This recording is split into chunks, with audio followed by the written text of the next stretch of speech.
तक की कहानी डिस्कस की थी लास्ट क्लास में, है बच्चों। और फिर मैंने उससे ये कहा था कि अगर दूसरा एम्प्लॉय आता है तो हमें उसका डेटा होल्ड करने के लिए नई मेमोरी यूज करनी चाहिए या पुराने वाले में डालना चाहिए। इसी क्वेश्चन पे छोड़ा था शायद हमने, है ना। सो हमने कहा था कायदा तो यही कहता है बेटे कि नई मेमोरी लो, क्योंकि अगर उसमें पुराने में ओवरराइट मार दोगे तो अगर आपको पुराने वाले पे दोबारा यूज करनी पड़ी तो आप उसे यूज नहीं करेंगे। और जब नई मेमोरी चाहिए तो भैया दोबारा से न्यू ऑपरेटर चाहिए ही चाहिए, तभी तो इस ऑपरेटर का नाम न्यू।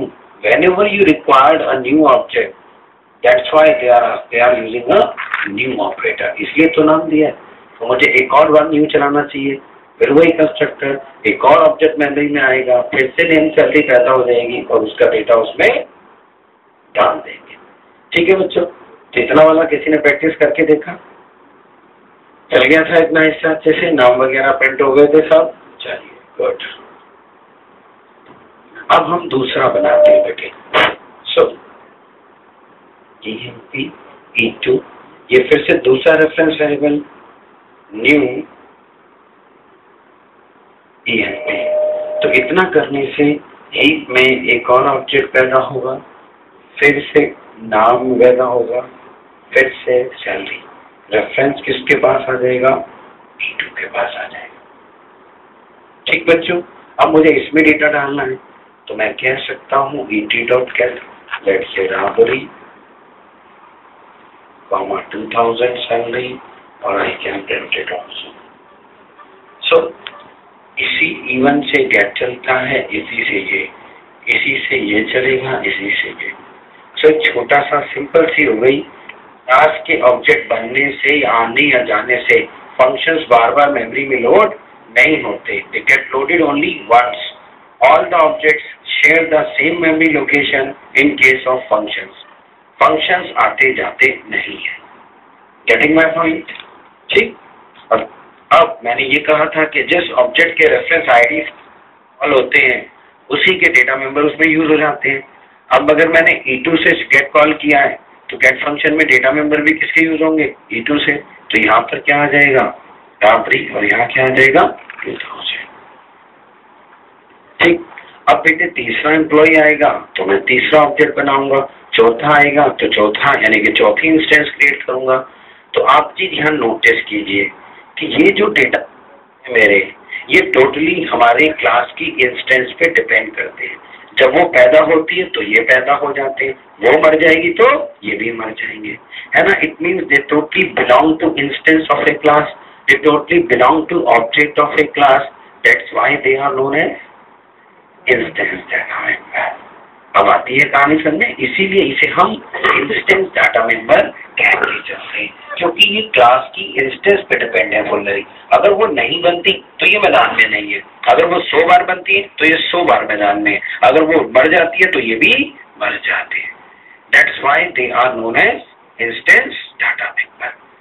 ठीक। अब क्वेश्चन ये पैदा होता है मेरे बच्चों, मैं कल को आपको कहता हूँ ये मेरा एक ऑब्जेक्ट है, इसके लिए क्लास बनाओ और ये इसकी प्रॉपर्टीज है, तो आप कैसे डिसीजन लोगे कि कौन सी प्रॉपर्टी को इंस्टेंस रखना है या नहीं? ये थोड़ा कोई तुम्हें बताएगा, क्लास तो आप ही को डिजाइन करनी है डेवलपमेंट में जाके, है ना। तो इसका भी प्यारा सा रूल है, वो सारी property, those properties of an object whose value is varying for each object, जिनकी वैल्यू हर ऑब्जेक्ट के लिए वेरी करती हो, उन्हें हमेशा कैसा रखना चाहिए? इंस्टेंस, है ना। क्योंकि उनका डेटा अगर एक कॉमन प्लेस पे रखेंगे तो सबका डेटा ओवरराइट हो जाएगा। तो हमें अपने ऑब्जेक्ट की वो सारी प्रॉपर्टी को इंस्टेंस रखो जिनकी वैल्यू हर एक के लिए चेंज होती हो, जैसे नाम सबका चेंज होगा, सैलरी सबकी चेंज होगी, तो आप इनको कभी भी स्टैटिक नहीं रखेंगे। Always keep them instance, always keep them instance.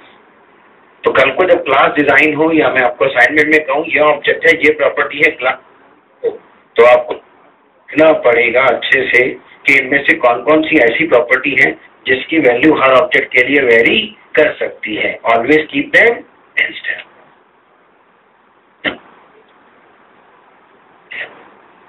ये कहानी हो गई किसकी? इंस्टेंस के डेटा में। ऐसे आप ऑब्जेक्ट बनाते जाइए, डेटा डालते जाइए।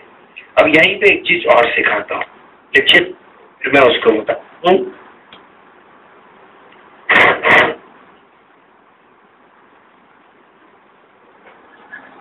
देखिए, the reference of one object, या लिखो reference ID of one object can be hold, the reference ID of one object can be held into the any number of reference variables, into the any number of reference variables.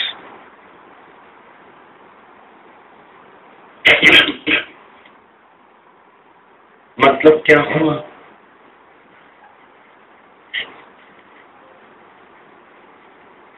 अब तो memory में एक ही object है ना? तो अब करता हूं कि ये तो जो है they are just reference variable, ये कभी ऑब्जेक्ट नहीं होते हैं। सी, मैं अब कहता हूं emp e2 is equal to e1, तो e2 फिर से एक रेफरेंस वेरिएबल पैदा हो गया स्टैक के अंदर, बट दिस टाइम इसके अंदर रेफरेंस किसका है? उसी सेम ऑब्जेक्ट का जो पहले से बना हुआ था। जब तक मेरी बच्चों न्यू ऑपरेटर नहीं आ जाता तब तक ऑब्जेक्ट दोबारा पैदा नहीं होता। 100 बार न्यू ऑपरेटर यूज हुआ है तो 100 ऑब्जेक्ट, एक बार हुआ है तो केवल एक ऑब्जेक्ट। तो this time it's just reference, यानी कि एक ऑब्जेक्ट का रेफरेंस आईडी अब कितने लोगों के पास है? के पास है। ठीक, आप चाहें तो दोनों को प्रिंट करा के देखो। एसओपी में पहले इवन प्रिंट कराओ, प्रैक्टिस करी थी किसी ने? हाँ, क्या गर्ल्स तो प्रैक्टिस ही नहीं करती हैं। और किसी ने करी? चला था क्लास का नाम, डेट, साइन और एक हैश कोड प्रिंट हुआ होगा। सो इससे जो प्रिंट होगा वही कहानी किससे प्रिंट कराओ? E2 से। देखना दोनों में सेम वैल्यू आएगी। इसका मतलब जब दोनों के पास सेम रेफरेंस है तो दोनों सेम डेटा मेंबर को एक्सेस करेंगे। अगर मैं कहता हूं e2.name, मैंने कहा था रेफरेंस आईडी से उसके डेटा मेंबर और मेंबर फंक्शन दोनों को एक्सेस किया जा सकता है। तो फंक्शन तो पहले एक्सेस करके दिखा दिया, अब क्या कर रहे हैं बेटा? डेटा मेंबर एक्सेस कर रहे हैं। I said e2.name is equal to let's say Lalu का भालू, तो भैया इसी लोकेशन पे लालू का क्या हो जाएगा? लालू भालू एक ही चीज होती है। आ गई मेरी बात समझ में? अब E2 ने वहां भालू कर दिया, बेचारे E क्या था, उसने तो लालू डाला था, मगर E2 ने उसका क्या बना दिया? भालू। अब अगर एसओपी में मैं लिखता हूं E1.name, तो E1 भी वहीं जाने वाला है, तो क्या प्रिंट होगा? भालू। तो इसका मतलब ये हुआ अगर एक ऑब्जेक्ट का रेफरेंस आईडी रेफरेंस वेरिएबल में है और अगर एक ने चेंज मार दिए तो दूसरे को वैल्यू चेंज मिलेगी। ठीक है साहब? तो यहाँ ये बात प्रूव हो जाती है कि भैया 182 these are only a reference variable, these are not object.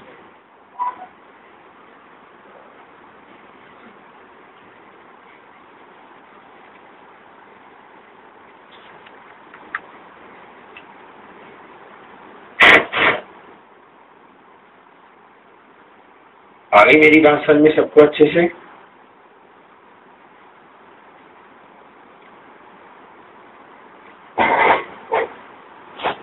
ठीक, तो ये तो डाटा मेंबर की, ये सारी कहानी किसकी है? इंस्टेंस डेटा मेंबर की कहानी। अभी इंस्टेंस की है।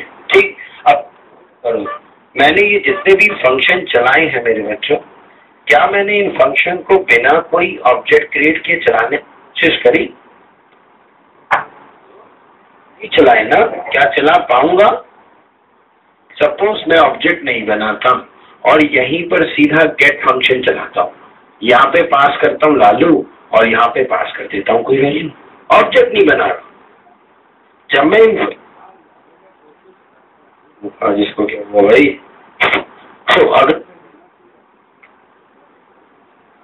इससे क्या ये टटक टटक रहा है,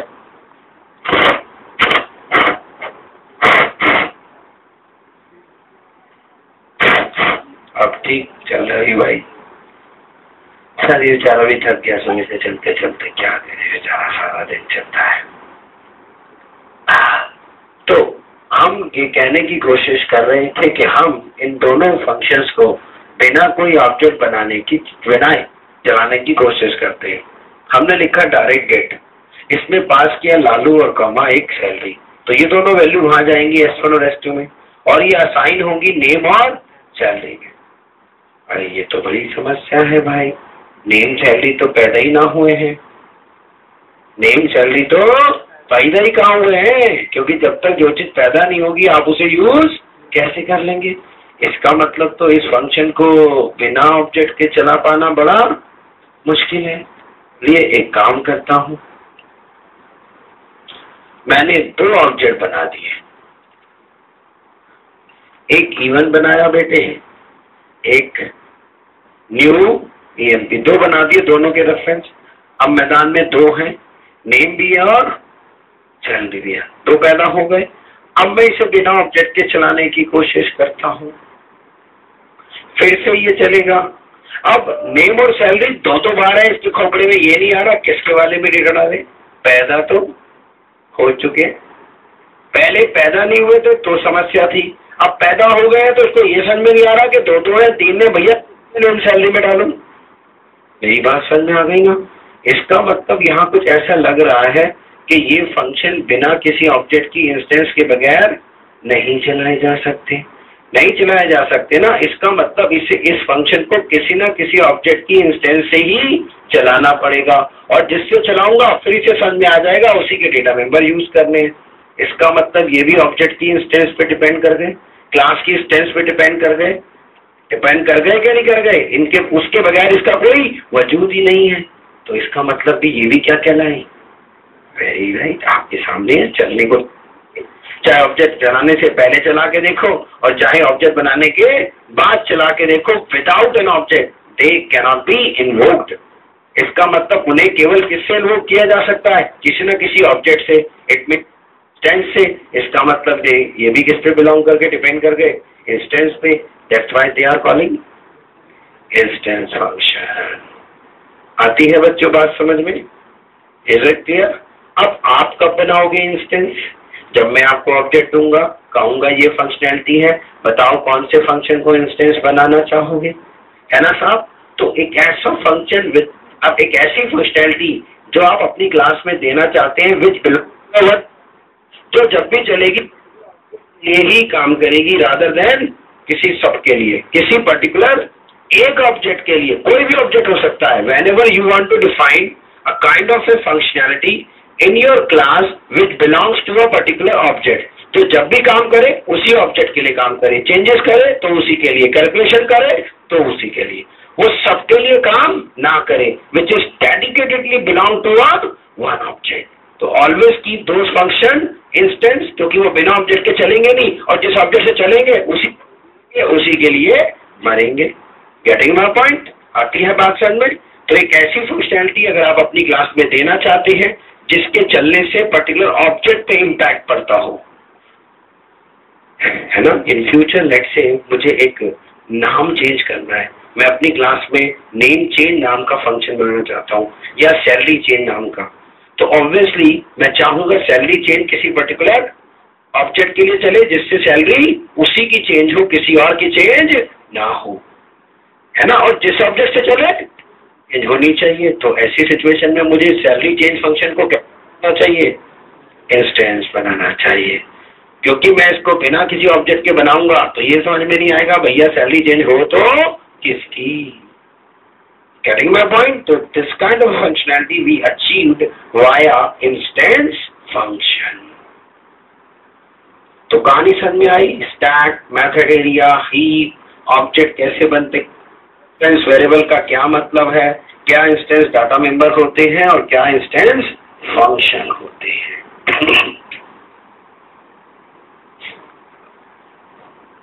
तो हो गया अच्छे से।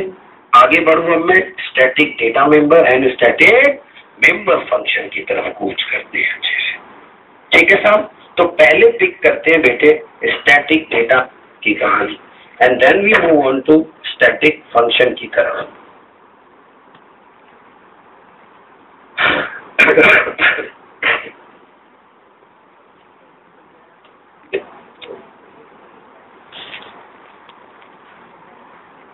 दवाई है तो आज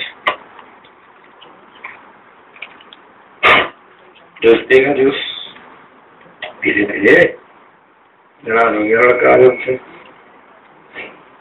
थक क्या बेचारा है, 24/7 काम करता है तो थक हो जाएगा। मशीन ही तो है, आदमी थोड़ी ना जमा करेगा। क्यों भाई, मशीन तो चलने देते थक जाती है, आदमी नहीं करता है। या उल्टा होता है, ऐसा उल्टा होता है, फिर मुझे थक जाना चाहिए था, ये क्यों थक रहा है? भैया सब थकते हैं, क्यों भाई? गर्म तो सभी हो जाएंगे, मशीन चलेगी तो वो भी हीट हो जाती है। चलिए साहब, ठंडा करेंगे इसे शाम को। फिलहाल अभी हम पढ़ाई करते हैं, आगे स्टैटिक डेटा मेंबर को पिक करते हैं। अगर आपको याद हो तो हमने लास्ट क्लास में क्लास की प्यारी सी डेफिनेशन बताई थी, बहुत सारे रियल वर्ल्ड के एग्जाम्पल उठाए थे। तो जरा मैं क्लास की डेफिनेशन पूछना चाहूंगा इस बालिका से। लो तो डरी गई, तुम लास्ट क्लास में नहीं आई थी क्यों?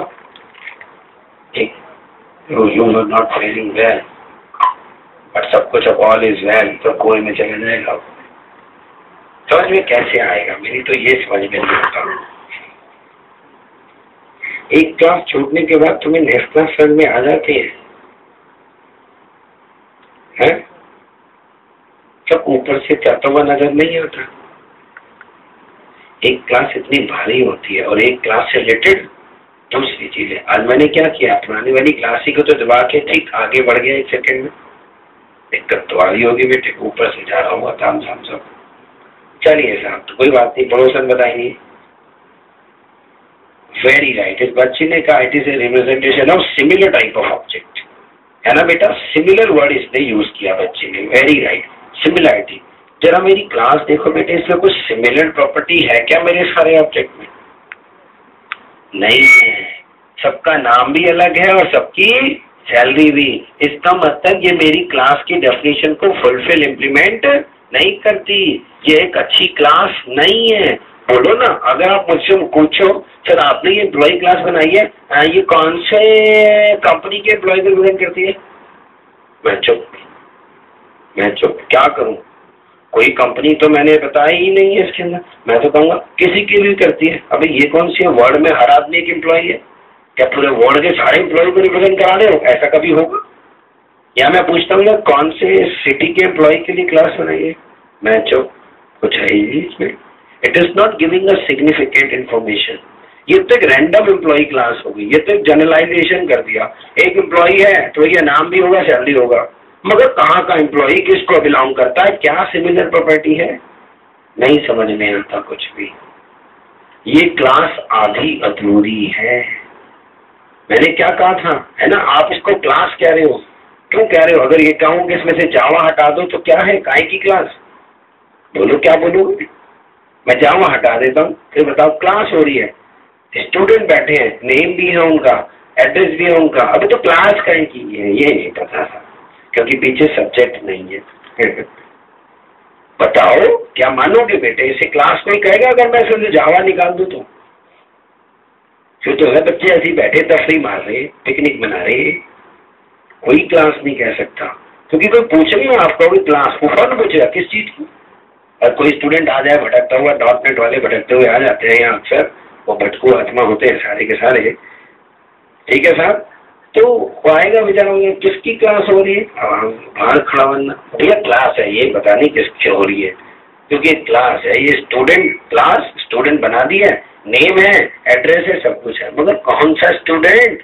10th क्लास का, 12th क्लास का, या इंग्लिश का, या हिंदी का? भैया कुछ तो इन्फॉर्मेशन दो, वरना इस दुनिया में तो हर आदमी भी स्टूडेंट है, हर आदमी पढ़ रहा है।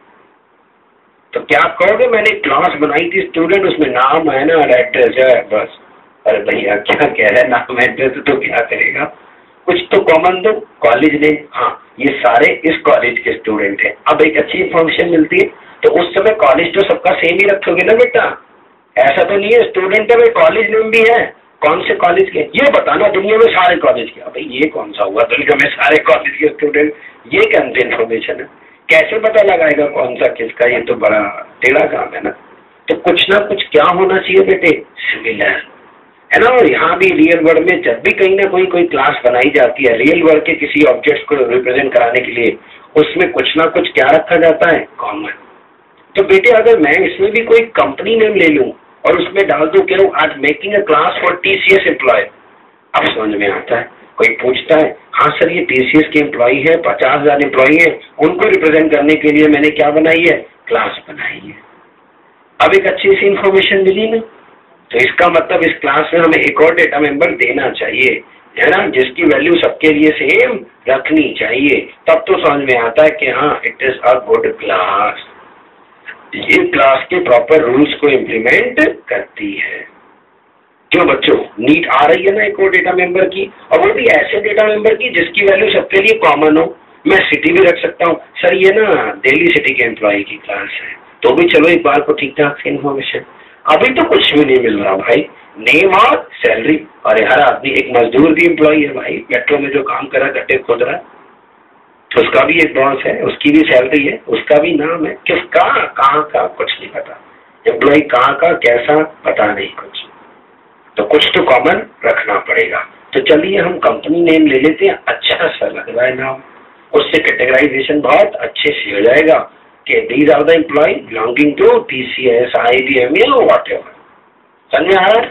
तो मैंने रख लिया, चलिए साहब रखता हूं।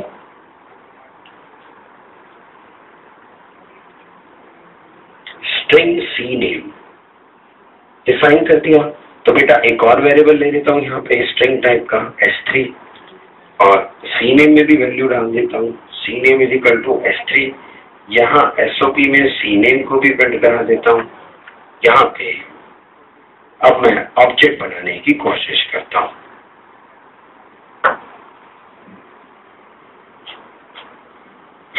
ये बनाया पहला ऑब्जेक्ट, कहा even.get। चलिए साहब, हमारे भालू साहब, और सैलरी 1,000 रुपये, कंपनी TCS। भालू साहब काम भी कहाँ करते हैं, TCS में। तो भैया भालू साहब के जो डेटा मेंबर है, अब यहाँ पे 3 चीजों को मेमोरी मिलेगी। एक और आ जाएगा क्या, सी नेम, और सी नेम में क्या आ जाएगा, TCS। कोई दिक्कत नहीं। I created one more object,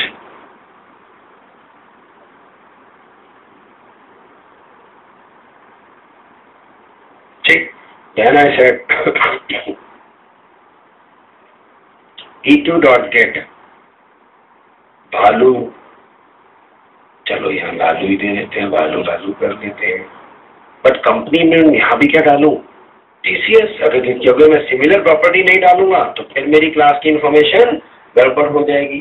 तो यहाँ पर भी एक नेम पैदा हो गया, इसमें लालू आ गया, इसमें उसकी सैलरी आ गई 2000, और यहाँ कंपनी नेम में फिर क्या आया, TCS। बस यहीं से उनका मत्था ठनक गया।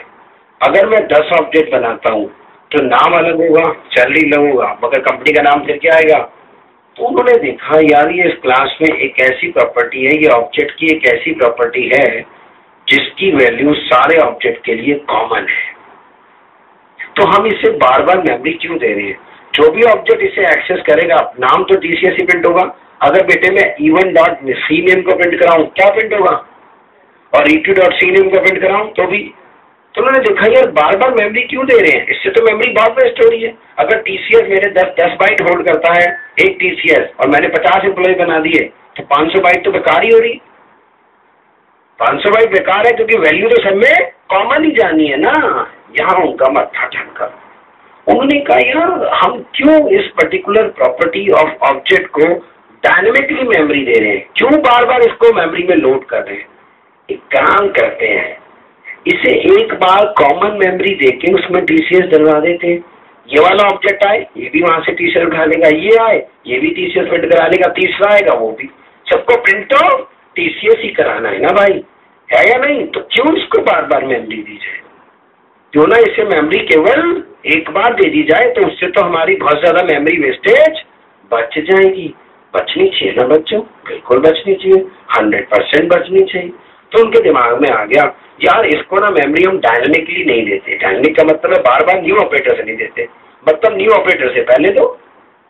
अब पहले कब दे, मेमोरी सिर्फ 2 टाइम दी जाती है बेटे, एक तो क्लास लोडिंग टाइम पे, एक डायनेमिकली, तीसरी कोई सिचुएशन ही नहीं होती मेरे बच्चे आपके सामने, या तो क्लास लोडिंग टाइम पे या इस पे। उनका रन टाइम पे तो देनी नहीं, हीप पे तो देनी नहीं, तो भैया कहाँ दो, क्लास लोडिंग टाइम पे।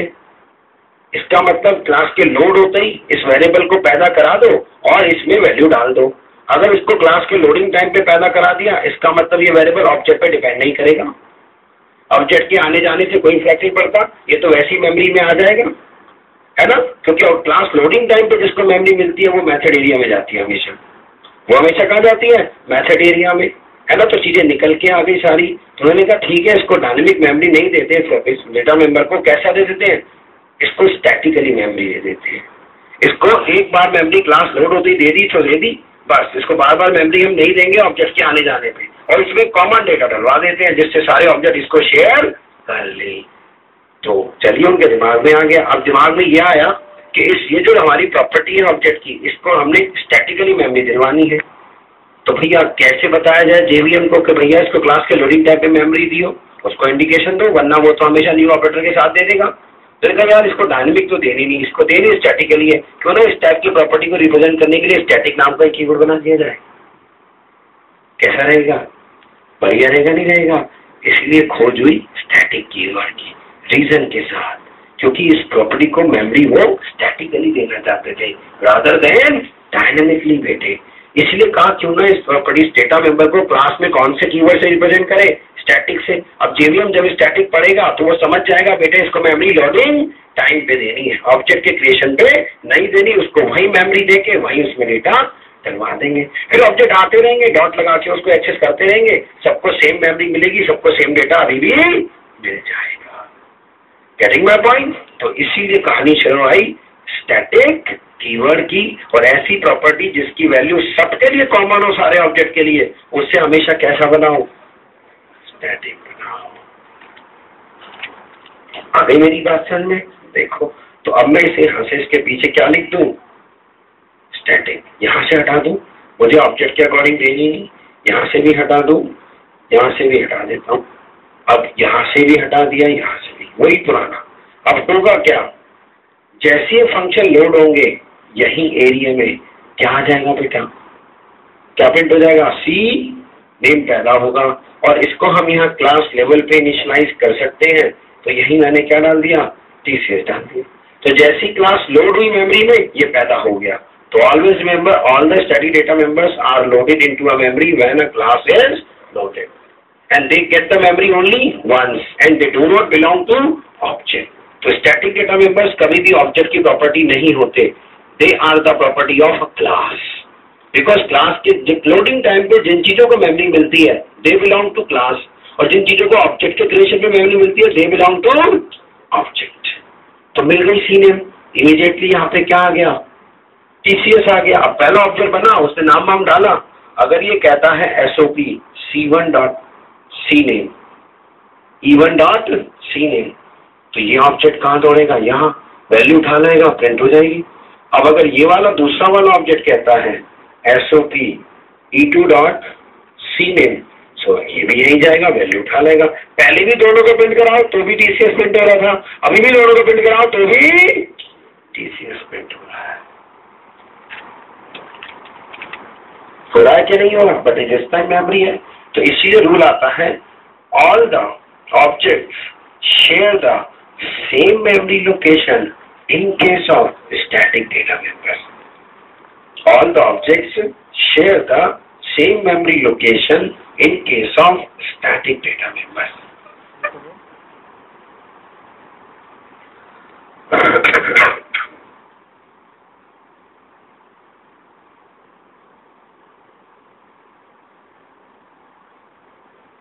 ठीक बच्चे, बात समझ में आती है सबको अच्छे से? तो स्टैटिक डेटा मेंबर्स को हमेशा क्लास के लोडिंग टाइम पे मेमोरी मिलेगी, ये ऑब्जेक्ट को बिलोंग नहीं करते हैं, they are the properties of object, they get the memory only once at class loading time. तो ये चीजें, अब रीजन भी पता लग गया होगा कि कब बनाना चाहिए बेटा। तो कल को अगर मैं आपसे कहूंगा टेस्ट के अंदर ये रहा ऑब्जेक्ट, ये रही प्रॉपर्टी, तो आप बड़े आराम से समझ सकते हैं किनको इंस्टेंस रखें और किनको स्टैटिक। क्योंकि मैं कोई क्लास ऐसी दूंगा ही नहीं जिसमें कोई कॉमन वैल्यू ना हो, वरना वो क्लास की डेफिनेशन को ही फुलफिल नहीं करेगी नेचुरली। तो अब आपको अच्छे से समझना, अब आप रटेंगे नहीं बेटा कभी भी कि कौन सी क्लास में क्या चीज क्या रखनी है। बताइए, कोई डाउट तो नहीं है? बिल्कुल क्लियर हो गई है अच्छे से चीजें, ठीक। और क्यों स्टैटिक कीवर्ड आया समझ में आता है ना? रटो मत, स्टैटिक कर दो जी एक बार। अरे भैया क्यों आया, मुझे हर चीज के पीछे क्यों चाहिए? दो चीजें जिंदगी में गांठ बांध लो, हाउ एंड क्यों, वाई, हाउ एंड वाई, है ना? क्यों आया और हाउ कैसे इंप्लीमेंट करते हैं, दैट्स इट। हाउ का मतलब क्या, इंप्लीमेंटेशन कैसे होता है, और वाई ये चीज बनी तो क्यों बनी। हर टेक्नोलॉजी में यही दो पॉइंट आते हैं। कोई कॉन्सेप्ट पढ़ो तो क्यों आता है, क्या फायदे हैं, और फिर हाउ इस कॉन्सेप्ट को इंप्लीमेंट करते हैं कैसे। That's it. How and why का कॉम्बिनेशन लेके चलो, कभी कुछ गड़बड़ नहीं होगा।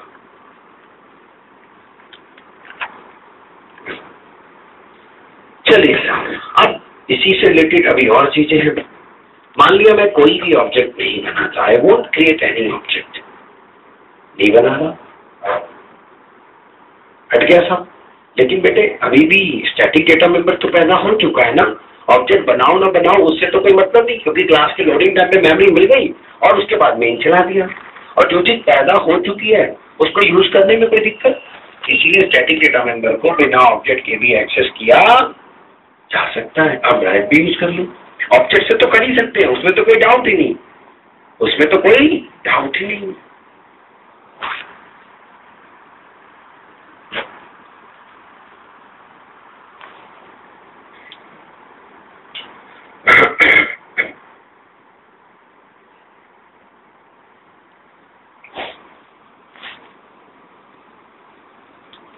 और because it belongs to class, तो इन्होंने एक और रूल बनाया, आप स्टैटिक डेटा मेंबर को बेटे क्लास के नाम से क्वालिफाई करके भी यूज कर सकते हैं।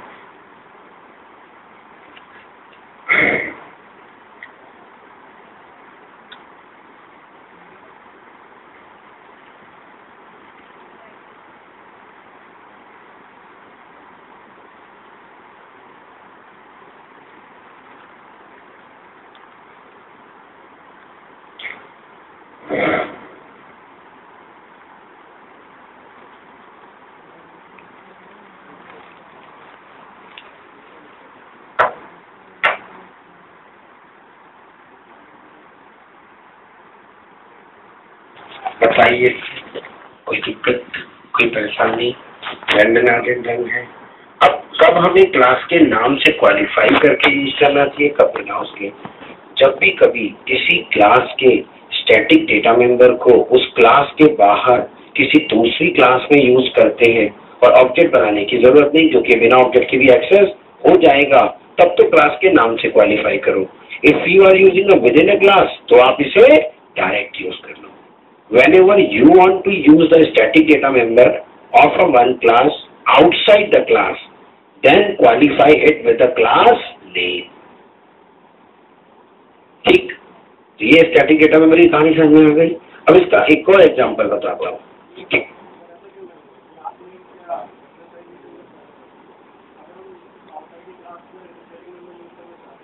विद इन ए क्लास कैसे कर रहा है? विद इन ए क्लास कैसे क्लास के नाम से कर रहा है? मेरे स्टैटिक डेटा मेंबर है, क्लास के बाहर यूज करना, मुझे पता पैदा हो गया, जरूरत है नहीं, ऑब्जेक्ट के बिलोंग है नहीं, कैसे यूज करूं? कैसे यूज करूं? हाँ? दूसरी क्लास में कैसे यूज करूं? चवनप्रास, मेरी क्लास एक और है, स्टूडेंट वहां पे चाहिए मुझे, ये क्या करूं? ऑब्जेक्ट नहीं बनाना, ऑब्जेक्ट की जरूरत ही नहीं है, बिना ऑब्जेक्ट के पैदा हो गया है। लोकल लिख दो डायरेक्ट, वो अपनी क्लास से नहीं ढूंढेगा, ढूंढेगा। बता कैसे करूं? तो तरीका बता दे, मैं आपसे वैसे करना शुरू कर दूं।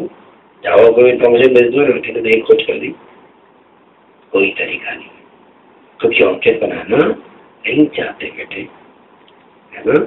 इसीलिए हम इसे क्लास के, क्योंकि क्लास के नाम को बिलोंग करती है, क्लास को बिलोंग प्रॉपर्टी को हम क्लास से एक्सेस करा देते हैं, और ऑब्जेक्ट को बिलोंग प्रॉपर्टी, यानी कि क्लास के नाम के पास भी मेथड एरिया का रेफरेंस होता है। बिल्कुल होता है बेटा, है ना? और ऑब्जेक्ट के रेफरेंस वेरिएबल के पास ऑब्जेक्ट के एरिया का रेफरेंस होता है बेटा। ठीक है।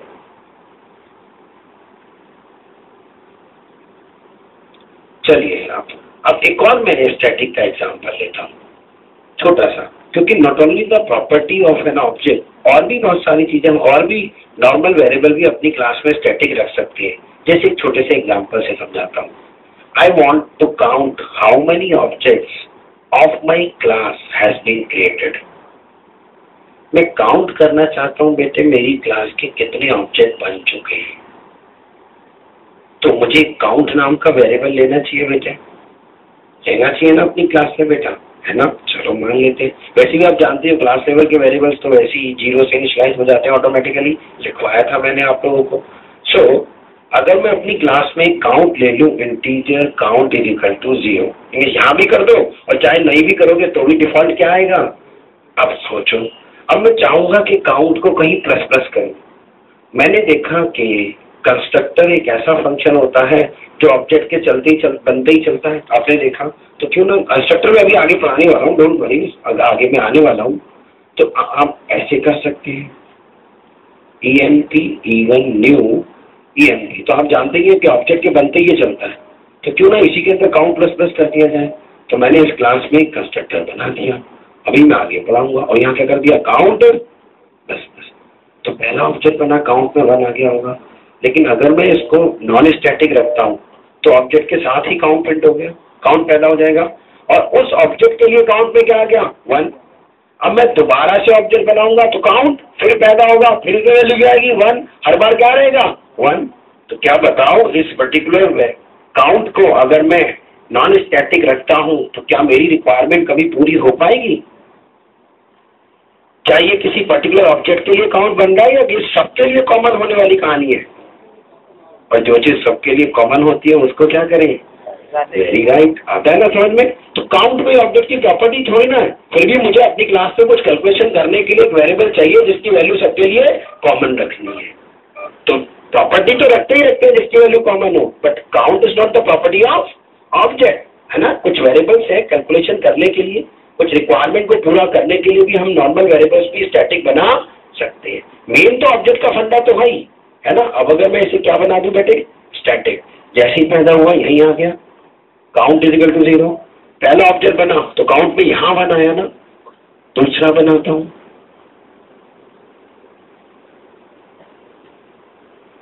यहां 2 आ गया, काउंट प्लस प्लस हुआ, तीसरा फिर वही।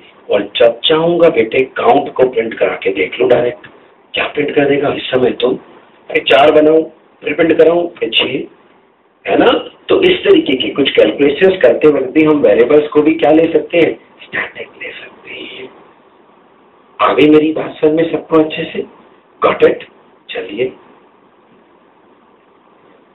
अब आती है लास्ट चीज हमारे पास, स्टैटिक फंक्शन की कहानी। मान लिया मुझे अपनी क्लास में, हाँ बेटा बोलो, है बेटे, आपने 2 फंक्शन बनाए, ठीक है। एक में फंक्शन के अंदर या फंक्शन के बाहर, फंक्शन के अंदर। लोकल चीजें कभी स्टैटिक थोड़ी ना होती है, लोकल वेरिएबल फंक्शन के अंदर डिफाइन करोगे तो कभी स्टैटिक थोड़ा होगा। लोकल वेरिएबल तो वैसे ही फंक्शन के बाहर कभी जाएगा नहीं। केवल बात करो किसके, क्लास लेवल की, ग्लोबल वेरिएबल की बेटे। Local variable can not be static, और लोकल का तो मतलब ही नहीं उस फंक्शन के बाहर, उसकी तो दुनिया वही है। फंक्शन पैदा होगा तो स्टैक में आएगा, फंक्शन खत्म तो खत्म।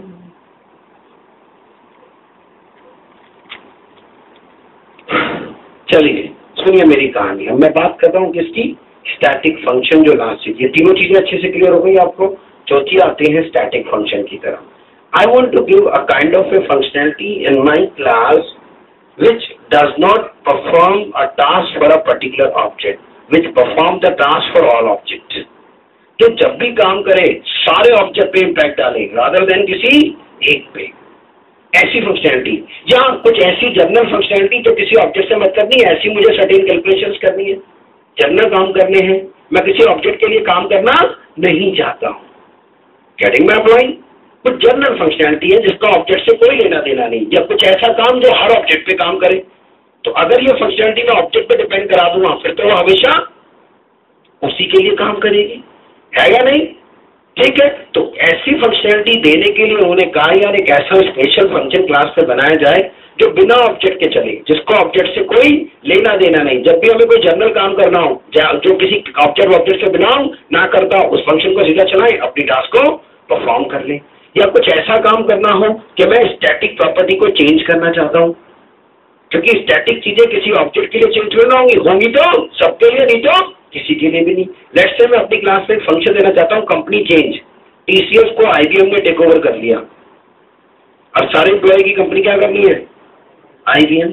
तो ये कंपनी चेंज मुझे एक एम्प्लॉय के लिए थोड़ा करनी है, तो क्या इस फंक्शन को इंस्टेंस बनाऊं? अगर इंस्टेंस बनाऊंगा, अगर 1000 ऑब्जेक्ट है तो सब पे बार बार चलाता फिरूं,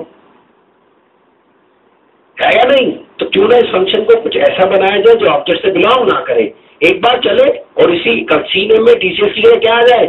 आईबीएम आ जाए और उस कोने में चेंज हो जाएगा, सबकी प्रॉपर्टी चेंज हो जाएगी। तो क्यों ना मैं अपनी क्लास के अंदर एक फंक्शन बना दूं static void company change string S, और यहां पे सी नेम के अंदर एस डाल दूं। अब जब भी कंपनी चेंज करनी है सिंपल डायरेक्ट क्या कॉल कर दूं, क्योंकि इसको हम बना रहे हैं किसी पर्टिकुलर ऑब्जेक्ट के काम करने के लिए नहीं, इसलिए इसको ऑब्जेक्ट से चलाने की जरूरत नहीं है। कंपनी चेंज यहां डाल दिया, आईबीएम डाल दिया ना, तो चेंज कहां हो गया? वहां। अब कोई भी ऑब्जेक्ट आएगा डॉट लगा के सी नेम एक्सेस करेगा, उसे क्या मिलेगा? आईबीएम। दूसरा आएगा उसे भी क्या मिलेगा? आईबीएम। यानी कि इस फंक्शन इसके चलते ही सारे ऑब्जेक्ट पे इंपैक्ट पड़ गया, रादर देन वन ऑब्जेक्ट। एक ऐसी जनरल फंक्शनैलिटी जो किसी ऑब्जेक्ट के लिए काम ना करे, या तो सबके लिए या नॉर्मल काम करे। तो ऐसी फंक्शनैलिटी देने के लिए हमें क्या बनाए गए हैं? स्टैटिक फंक्शन बनाने चाहिए जो ऑब्जेक्ट पे डिपेंड नहीं करते, इसीलिए उसमें फंक्शनैलिटी डाली गई है कि they can be called without any object, जब चाहे कॉल कर दो। जब उन्हें ऑब्जेक्ट से भी कॉल कर सकते हैं, उसमें कोई डाउट नहीं है, लेकिन वो कभी भी उस ऑब्जेक्ट के लिए काम करेंगे ही नहीं, है ना? वो तो एक जनरल फंक्शनैलिटी परफॉर्म करेंगे। आगे बात समझ में सबको अच्छे से? Is it clear? तो ऐसी फंक्शनैलिटी को हम कैसा बनाते हैं? स्टैटिक बना दो। And this is the reason के main function is static, because they wanted to call this function without any object. अगर वो ऑब्जेक्ट से कॉल करते, अगर स्टैटिक फंक्शन का कॉन्सेप्ट ना होता तो हमेशा मेन एक ऑब्जेक्ट से चलता, जो ऑब्जेक्ट जेवीएम होल्ड करके रखता, और हम अपने सारे काम जो करते केवल उसी ऑब्जेक्ट के लिए हो पाते। मैं नहीं भी बनाता तो भी उसके लिए जो काम करता उसके लिए, अरे बाप रे, ये तो हमारी क्लास केवल एक ऑब्जेक्ट को ही बिलोंग करके रह जाती, जबकि हमने तो जनरल काम कर रहे थे, मैंने तो उसमें बहुत सारे अपने ऑब्जेक्ट बनाने हैं। इसीलिए उन्होंने क्या किया, इसको फंक्शन को कैसा बनाया? स्टैटिक, जिससे कि हमारा जेवीएम इसे बिना किसी ऑब्जेक्ट बनाए आसानी से कॉल कर सके, और वो कॉल कर देता है आसानी से, और फिर हम इसमें अपनी पसंद के काम करते रहे। तो जब ये फंक्शन चला तो ये किसी पर्टिकुलर ऑब्जेक्ट के लिए तो चला ही नहीं। That's why they have made it static. तो ऐसी फंक्शनैलिटी आप स्टैटिक दीजिए जो पर्टिकुलर ऑब्जेक्ट के लिए काम ना करती हो, क्योंकि इसके अंदर यही कैरेक्टरिस्टिक्स डाली है कि आप इसे बिना ऑब्जेक्ट के चला सकते हैं, कोई दिक्कत वाली बात नहीं है। ठीक। और साथ साथ क्योंकि स्टैटिक फंक्शन बिना ऑब्जेक्ट के चल रहे हैं, तो इन्हें अगर क्लास के बाहर चलवाना हो तो क्या करें? बिकॉज ये भी क्लास को, क्योंकि जो चीज ऑब्जेक्ट को बिलोंग नहीं करती वो क्लास को, इसीलिए इन्हें क्लास के नाम से भी चलाया जा सकता है। इन्हें भी क्लास के बाहर चलाना हो तो चाहे तो डायरेक्ट चला दो, चाहे इससे चला दो। क्लास के बाहर चलाना हो तो क्लास के नाम से क्वालिफाई कर दो, अगर विद इन क्लास चलाना हो तो जरूरत नहीं है क्वालिफाई करने की। आगे कहानी समझे सबको अच्छे से? और एक रूल बना दिया गया छोटा सा कि कोई भी नॉन स्टैटिक चीज स्टैटिक फंक्शन में यूज नहीं हो सकती। ठीक है, तो लिख लो नॉन स्टैटिक डेटा मेंबर्स, या आप ऐसे लिखो instance data members and instance function of a class cannot be used within a static function of that class directly.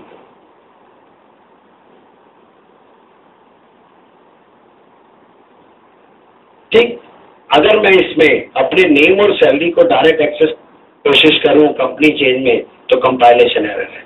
अगर मैं इस कंपनी चेंज के अंदर अपने गेट या शो फंक्शन को कॉल करने की कोशिश करूं तो भी कंपाइलेशन एरर है। क्यों?